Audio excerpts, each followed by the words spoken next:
Today is, what is today?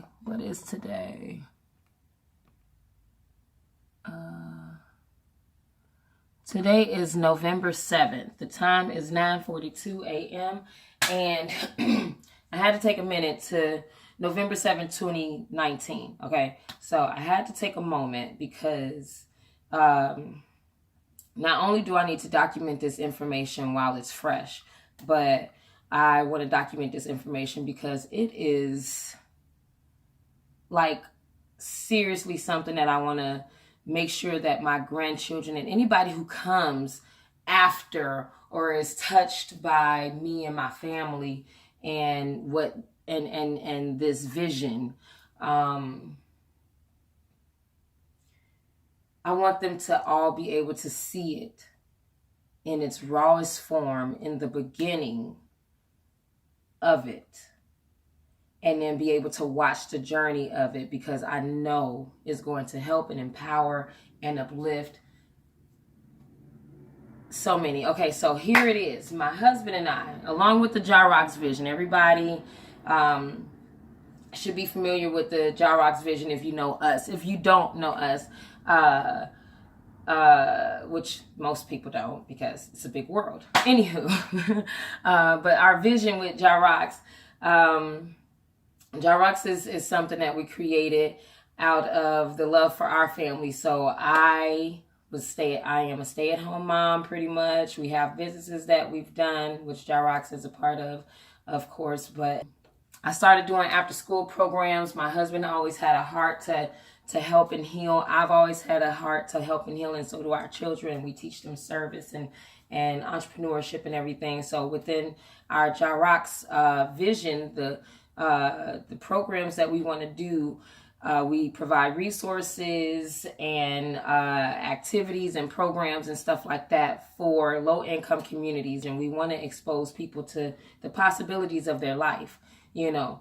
And what that was born out of is us having to search and seek the possibilities of our life, because we come from, you know, a really struggling background, you know, with what we had, coming from the low income neighborhoods as we did, and still, you know, live in now. But we know how to make it nice. And my programs are centered around such things. Anywho, my husband and I have evolved in our vision.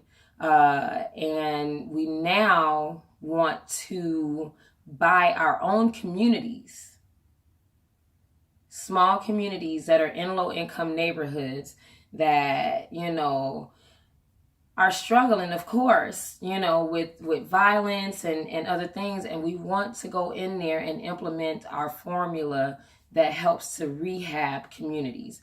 And when I say help to rehab communities, I mean not go in and gentrify the community and move people out and all that type of stuff and hike the rent up. Keep the rent the same, and then implement the right things, secure the community, supervise the community, and service the community so that it begins to serve itself. We cultivate the right relationships with the other leaders in the community and whatnot, and we work together to build that community up. And what that will produce, especially with implementing our JahRox programs and clubhouses within those very communities, will help to produce a new understanding within the people. And instead of having neighborhoods that are riddled with trash and just they look bad, but they also feel bad, they're violent, or it's just always that just, it's the struggle. That's why they're called struggling communities, because the people within them are struggling with life. And instead of having it to where we have to go through these property management companies in order to implement these programs, my husband and I just was like, okay, well, we need to buy our own communities. Problem is we don't have the money for it. But we do understand that there's people out there who do have the money and they don't have the vision for it. So, but they want it. They want to change. Well, they have the vision, but they don't have the formula. We have the formula on rehabbing communities. You know what I'm saying? And I mean truly rehabbing communities from the mentality level. So it's from the inside out. We're not removing people. We're not gentrifying and hiking the rent and making it something that would be unaffordable for the general population of the neighborhood. Our goal is to help to rehab the mentality of the people. That's the source of our programs. That's the core of our programs. But what we've run into is, while pitching to these different companies and different property management companies, they don't have the heart. Our programs were sprouted from a place of spirit in our heart, and knowing this can help to change the world for so many people.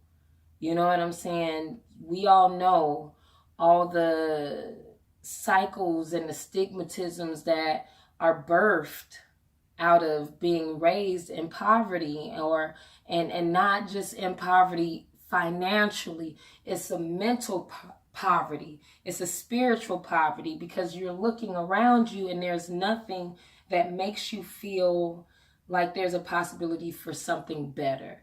And our programs, we built our programs, or built the vision for our programs and our curriculums and everything, with our clubhouses, our homeschool co-op vision, our support group co-ops, our vision of producing scholar entrepreneurs out of our communities, not just kids graduating from high school and not knowing what the hell to do with themselves, or how to actually produce money or not. Do I go to college or do I not?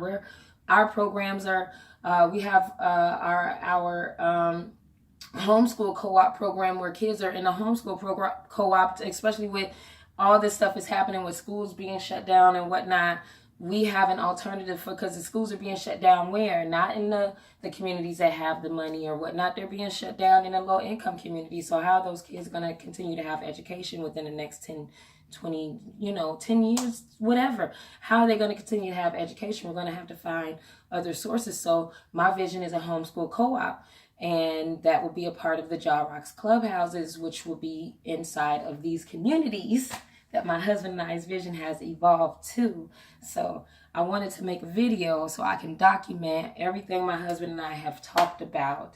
Like I said, the vision is for us to purchase properties, starting small. I don't have a thing of I need to go everywhere, because I want to make sure the impact is properly presented and everything, and it's running like it should. Because and with that, of course, we have to take our time and build the proper team of people to work within these communities. Not people who are motivated by the wrong things, but people who are motivated by the right things, so that we can really create something that's really going to be impactful for the people we're working on, that it's supposed to service. The goal is to completely flip our neighborhoods. We go into low-income neighborhoods, and they look low-income. They feel low-income. Growing up in a low-income neighborhood, it's easier to fall susceptible to all the curses that are that's in it, than it is to choose differently. So what we always see in these neighborhoods, a company purchases the community, they rehab the community, do all new shit, put in all this new stuff in the units and whatnot, make it all nice and pretty and shiny and new, and spending all this damn multi-million dollars in freaking rehabs, and then there's no resources implemented to actually heal the people, but the rent is jacked up. The people are moving out because they can't afford the rent. Not that you're losing all crappy tenants. You're losing people who have probably lived in the neighborhood and helped to nurture it for years, but now they can no longer afford to live there. So yeah, they jack up the rent and lose all those quality tenants and whatnot, move in all these new tenants or whatnot, and then they sell the property. Then the next company comes in and does all these renovations, multi-million dollars in renovations, all the same shit the last company just did, the new company comes in 5 years later and does multi-millions in renovations and then jacks up the rent. It becomes a revolving door of what the hell. So instead of doing that, our vision is to purchase the small properties and put the money where it should be. So if there's things, it'd be a low cost because it's a smaller property, but it's also a property that's in a low-income community. So even if they did renovations, it's still high crime levels and things like that. The property wouldn't cost as much as, you know, if it was in another community. But purchase that property and put the money where it should. If there's money, a lot of times when it's those type of communities, it hasn't been nurtured from the inside out. So of course, like, you got to look at the plumbing, you got to look at the electrical, all that in-depth shit. Not just, oh, the units are pretty. They've done enough renovations. We do whatever little stuff that has to be fixed and make it, you know, put the nice coat of paint and whatnot, make it nice. But we don't have to do multi-millions in just renovations. Put the money where it should be. Make it a nice property from the inside of the plumbing and all that type of stuff. We don't have to worry about, so we don't have to worry about mains and all that stuff breaking and constantly having those type of issues. And nurture it with our programs. We implement the JahRox programs, put our clubhouses in there, nurture the community by securing it, supervising it, and servicing it. And we keep the community. When I tell you, that community will thrive because we're healing the minds of the people. Our profession, my husband and I's profession, our passion, our vision, our purpose here is to nurture and heal people,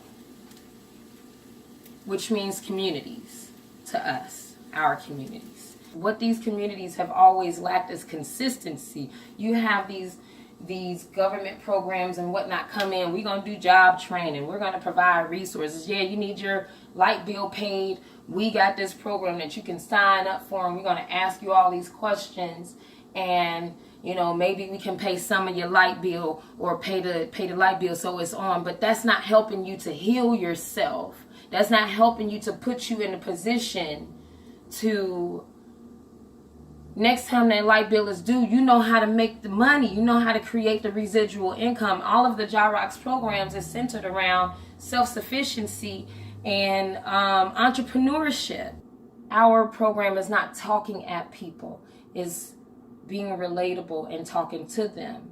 The programs that my husband and I have cultivated and created support the root of the person living in the low-income community. It supports the root of them to where we can have the conversations. We implement the programs that gets the conversations going of what's going on to where you are not supporting your growth. Let's get in a place to where you support your growth. And it's not a momentary thing. It's our community. We buy it and we keep it and we nurture it and we don't give up on it. It's just like nurturing your children. You have something from infancy and you build it up and you give it all the right resources along with the disciplines and everything. The support, you secure it, you supervise it, and you serve it. And then you change it, you heal it. You're producing something new. A new cycle is created. That is what we're doing. That is what the goal is. I'm fucking excited. I know I look a mess, but I don't give a shit. It needed to be documented, and I'm sure it will be shared. Because this is the grassroots of a new adventure on our journey. And it's freaking exciting. But I want to document it because it's about to make a serious impact in this world. Blessings on blessings on blessings.